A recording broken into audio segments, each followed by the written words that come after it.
Hello, everyone, and welcome back to the Board Gaming Doctor. My name is Phil, and I'll be your board game doctor today. So, in this video, I'm going to go over a highly anticipated game of mine that is Planta Nubo.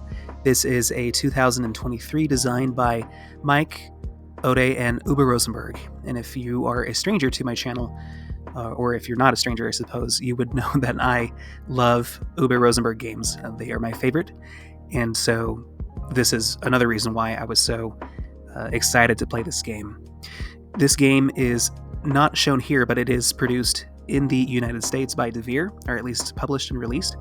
And so I did receive a physical copy, but decided to use Tabletop Simulator, which the mod, came on about a week or two ago. So thank you to GC2 for all the hard work that was put into making this possible, and it makes it easier for me to record and show you the components and give you my thoughts on this game. So I'll go over all of those, a quick overview of how it works, the game comparisons that I will make that remind me mechanically and perhaps thematically to what Planta Nubo is all about, and go over my final thoughts and review using criteria that I find important in a game.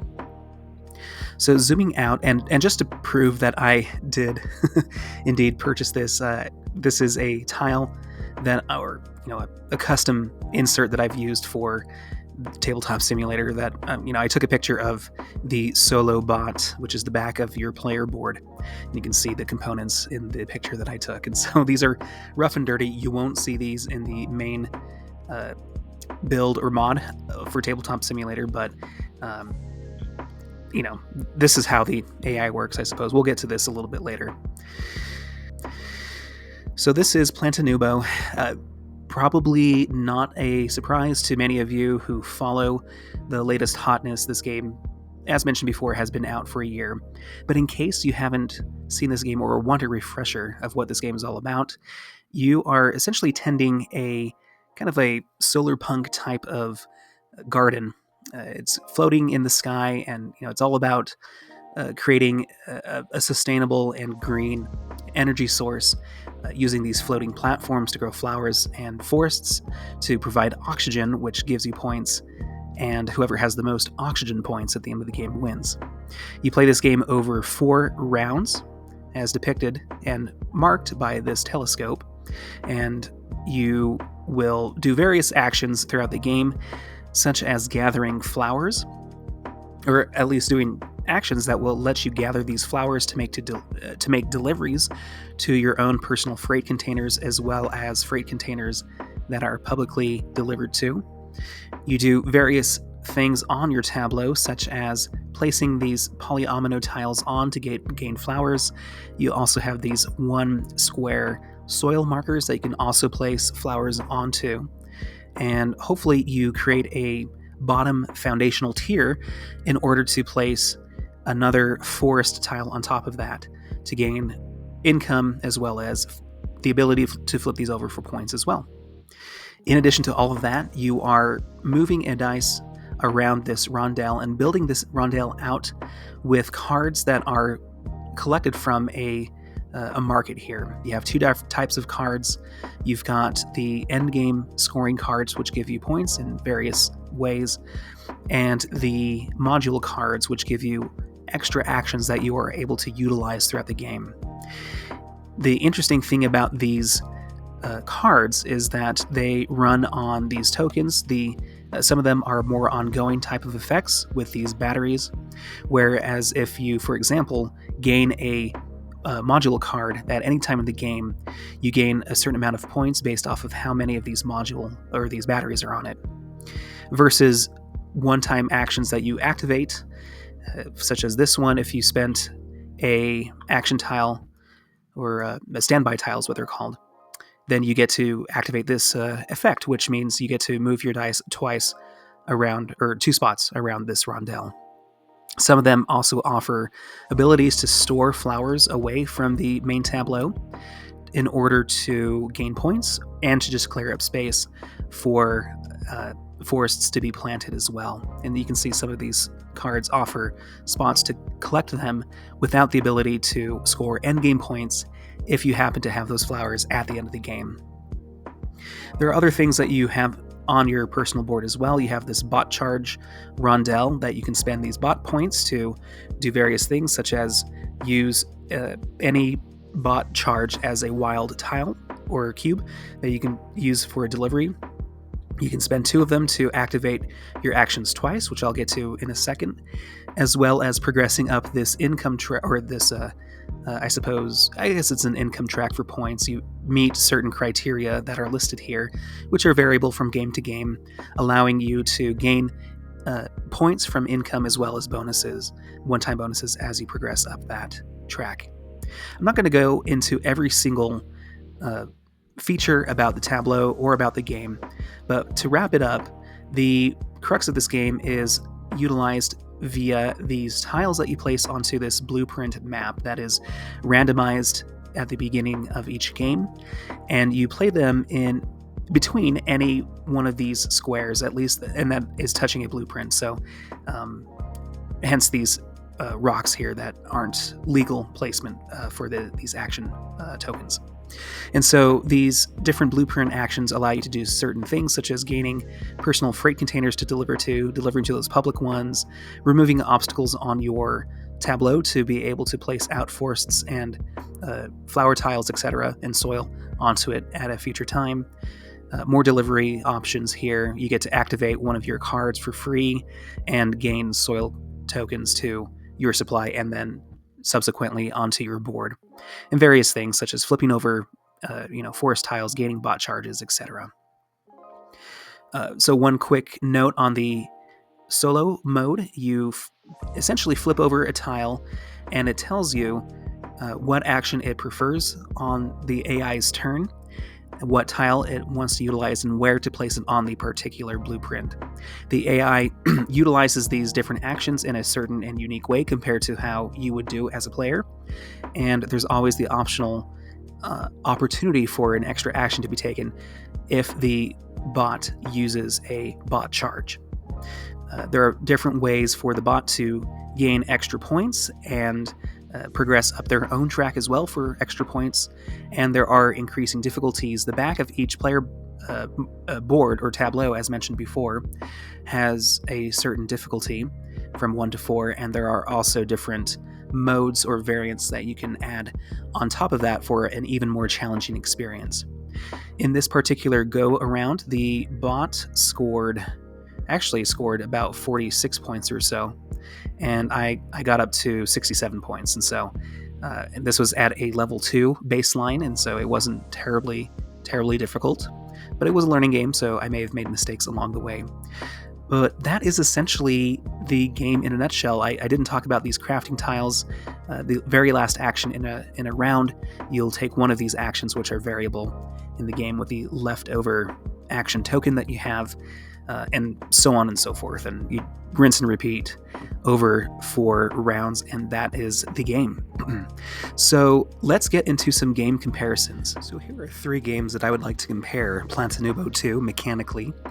There are games out there, of course, that are more solar punk thematically, but these are the first 3 mechanically that came to mind, and obviously there are going to be a couple of Rosenberg games as well as an Ode game. So first, with Hallertau, I find that there are similarities between the way that this game works, Planta Nubo, as well as how it mechanically moves from turn to turn. I feel like there are a lot of similarities between Hallertau and this game.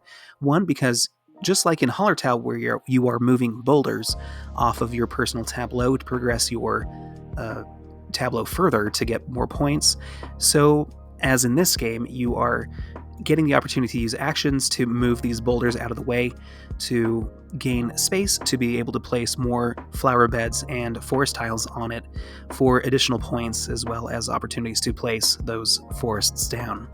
And so both games are all about this tableau progression and creating more space from the get-go.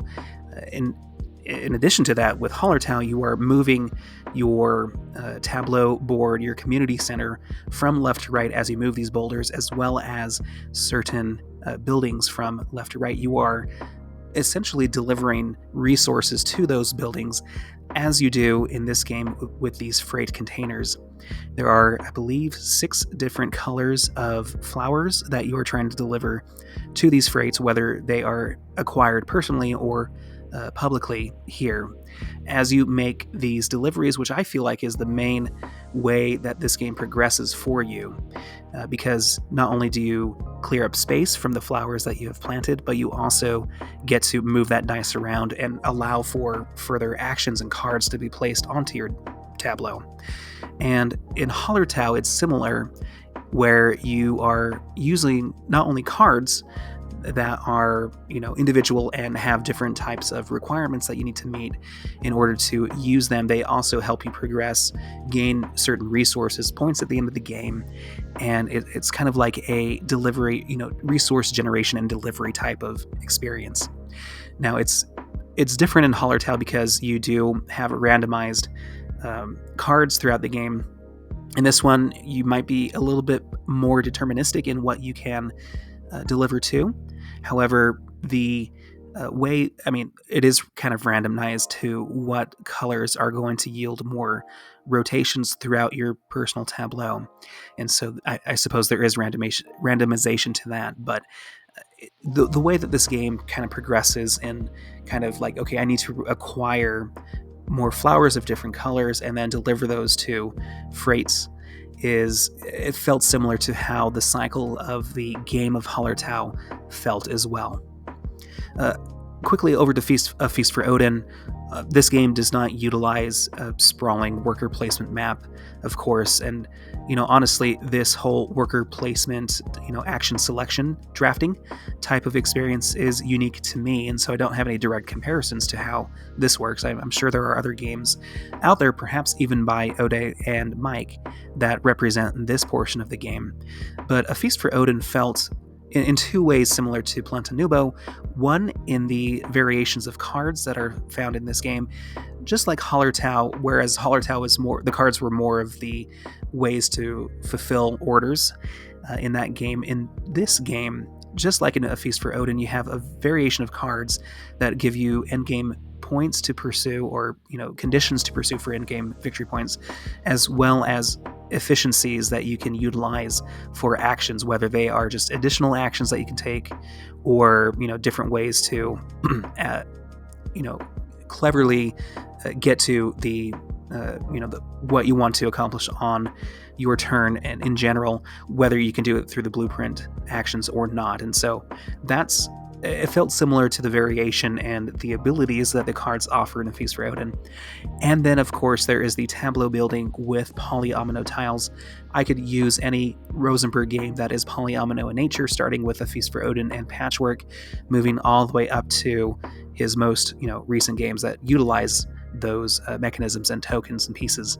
But in this game, there is a very literal puzzle that you're trying to figure out where to place these tiles, especially these flower beds onto your tableau, in order to cover bonus spaces and also create that foundation once again to be able to place your forest tokens on.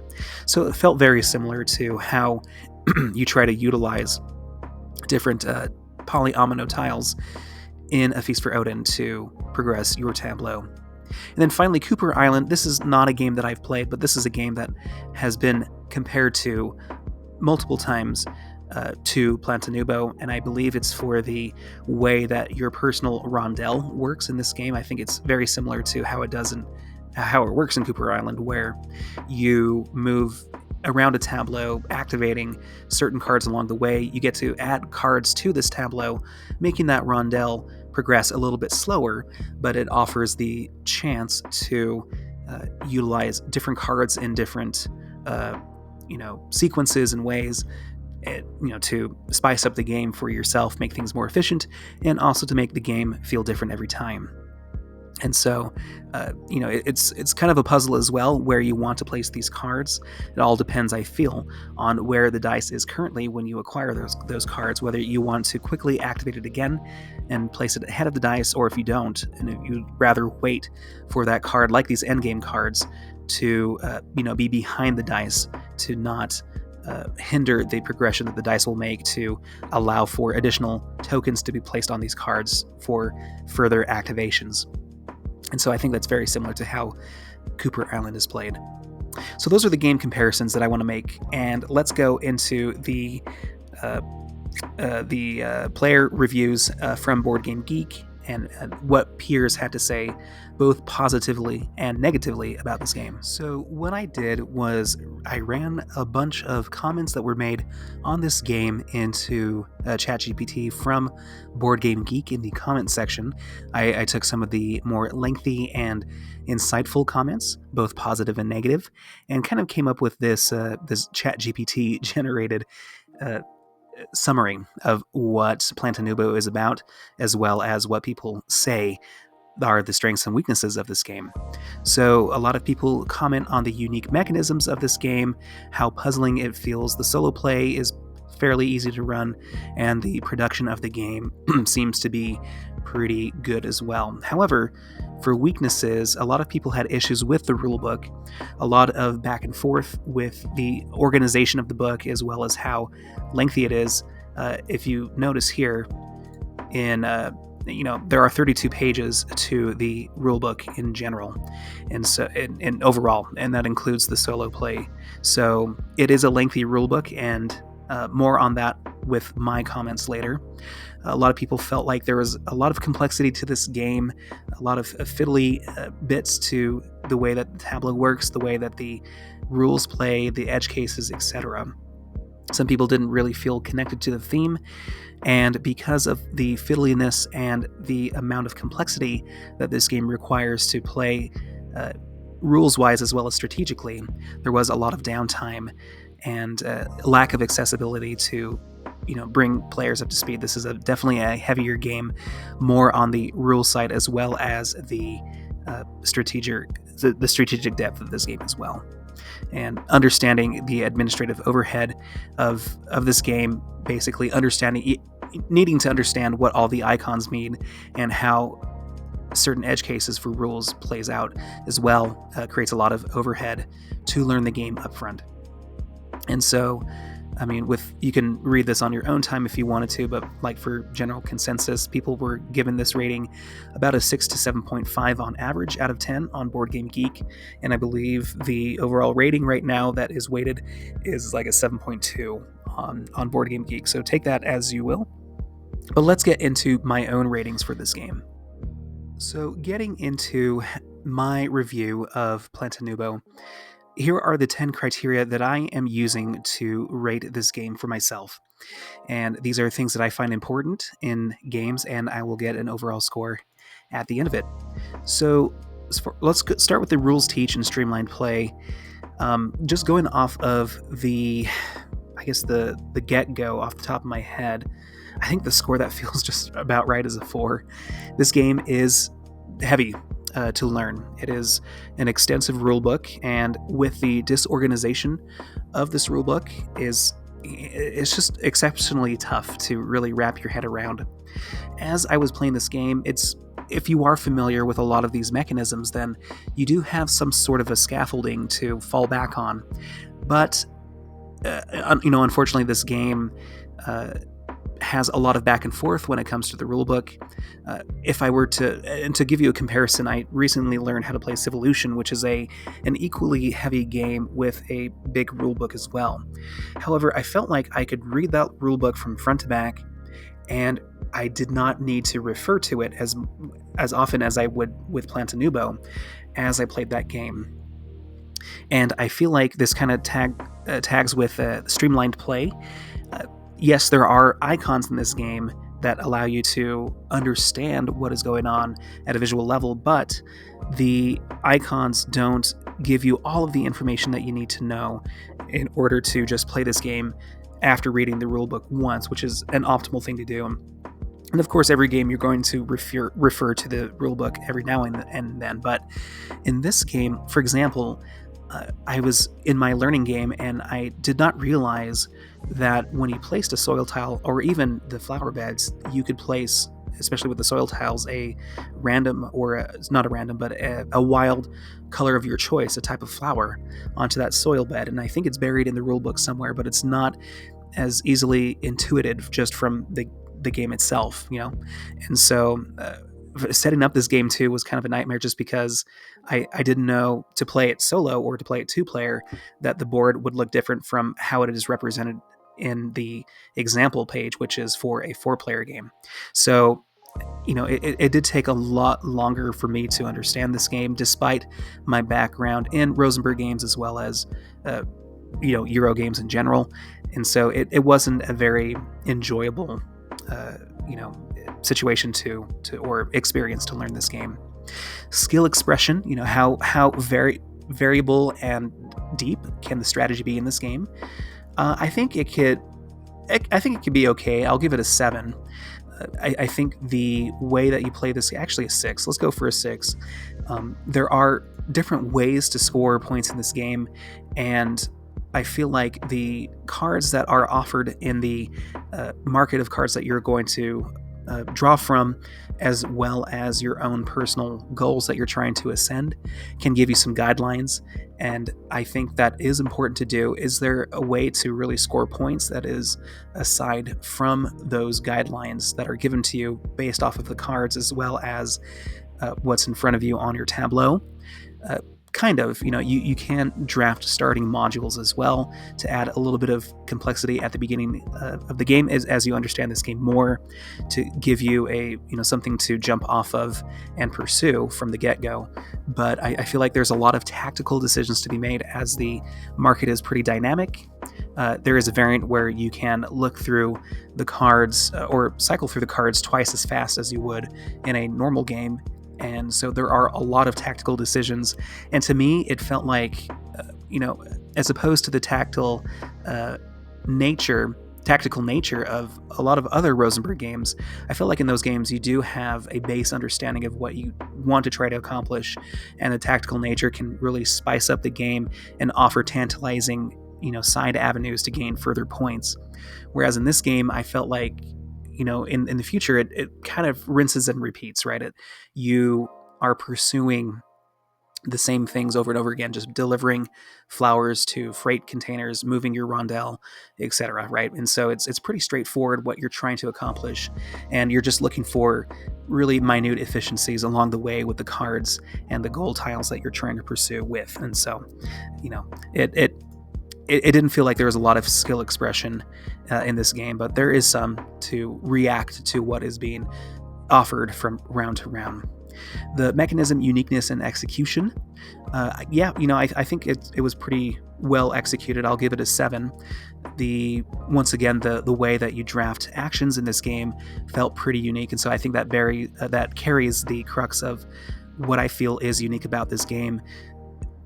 There is a rule where you have to place a certain action tile of a certain type or color or I should say, you can't place it onto a blueprint or next to a blueprint that already has that type of tool present. And so there is interaction, and I guess we can talk about interaction now at higher player counts, where you can place those action tiles. So I would say there's a fair amount of interaction based off of that at a 3 or 4 player count.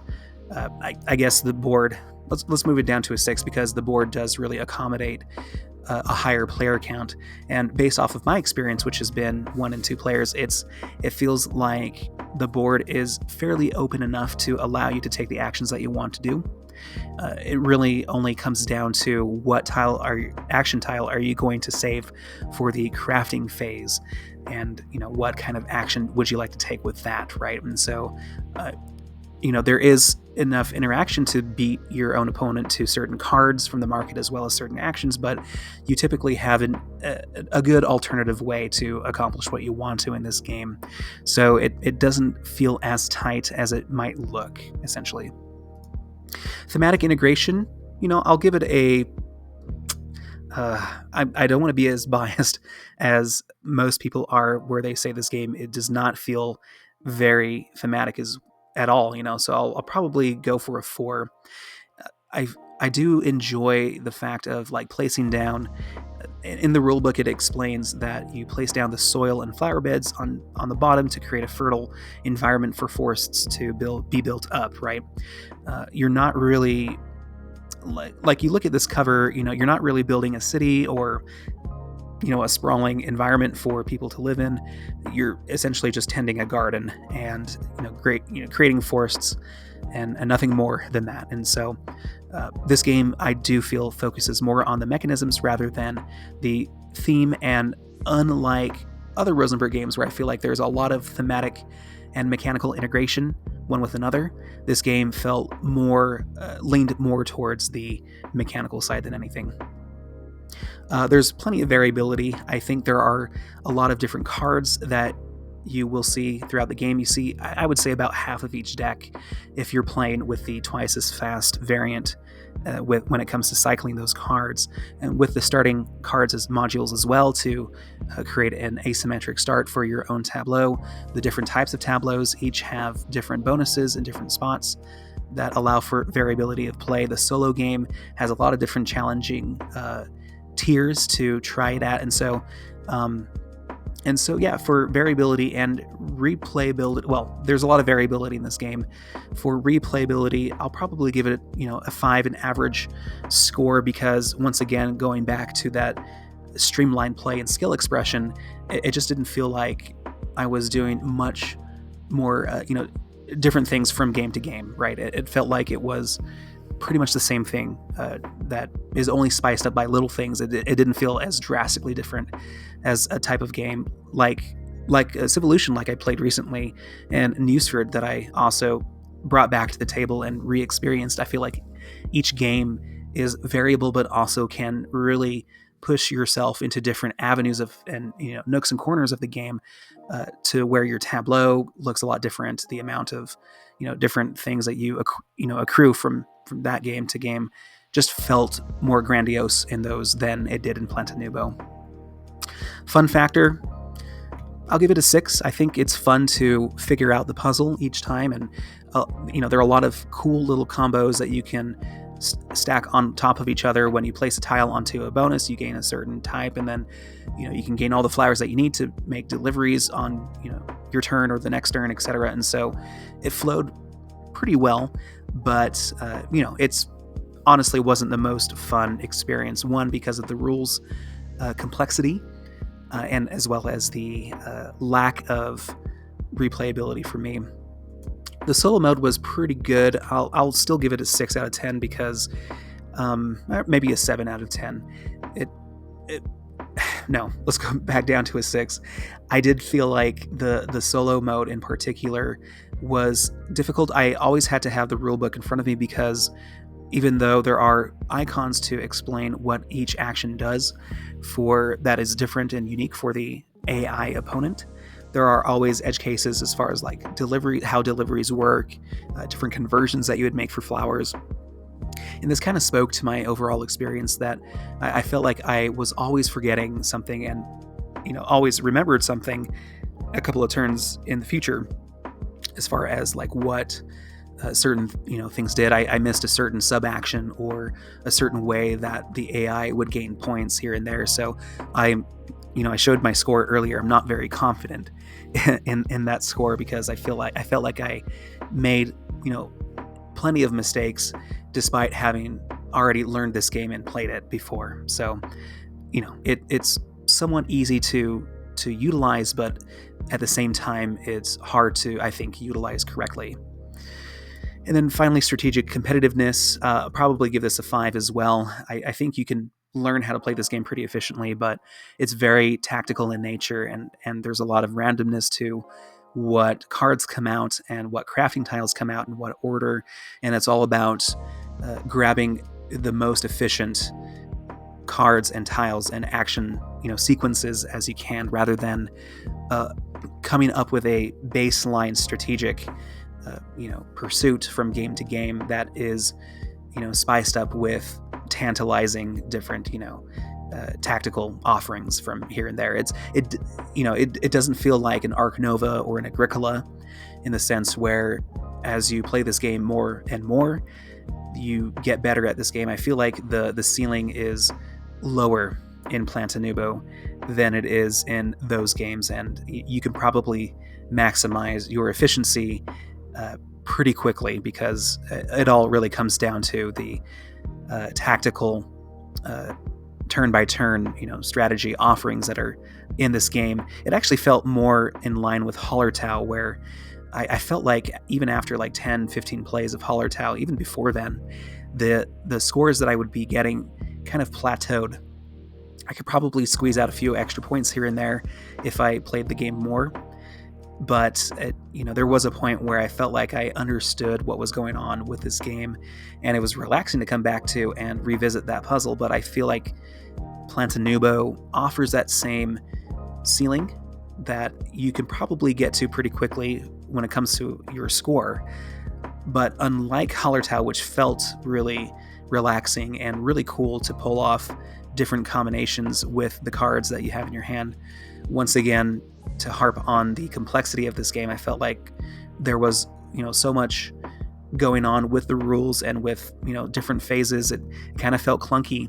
As I played it, it didn't feel very streamlined, and it kind of hurts the effort that I would want to come back to this game and play it to really feel cozy with. The puzzle itself is cozy enough, I suppose, but the upkeep of the rules burden that you have in this game, I think, is a little too overwhelming for me and the way that my brain works, unfortunately. So tallying up my score, it's a 5.7 out of 10. I tend to be, I average lower on my ratings as I've begun to do this, and this is quite low for me. I think this was a lot lower than I had anticipated it being at the get-go. I think Planta Nubo is still a fun game. I like the DNA of what Rosenberg might have brought to this game when it came to like the polyomino puzzling as well as the variations in cards. But Mike and Ode have also done that as well. And I feel like you take games that I've enjoyed by that duo, such as La Granja, where it is a very phase-oriented type of Euro game. But the tableau building and the variations of the game, just in La Granja, for example, felt better and more streamlined than it did in Planta Nubo. And unfortunately, I do feel like this game is quite complex, too complex for what it ends up being. And it doesn't have the strategic, variations and ceiling, the skill ceiling that I'm hoping to find in a game such as this. It doesn't have as much of a thematic integration as well as I was hoping it would have. But overall, it's worth trying out to see if you enjoy it. A lot of comments mention this game is really probably best played at 1 or 2 players. I would agree. I think this game would be very long at those higher play counts, and I would rather return to this game by myself or with someone else who would be interested in playing this. But with the people that I play with normally, they I don't think would enjoy how long it would take to learn this game and play it properly. So for that, it is a 5.7 out of 10 for me. So let me know what you think about Planta Nubo. I know this game is over a year from its debut, but here in the States, it is brand new. And perhaps if you have the chance to find this game, now you know what I feel about it. And if that's worth something, then that is, that is great for me. So, and for you as well. So thank you for consulting with me, and hope that you schedule an appointment with your board gaming doctor real soon. I'll catch you on the next one. Take care.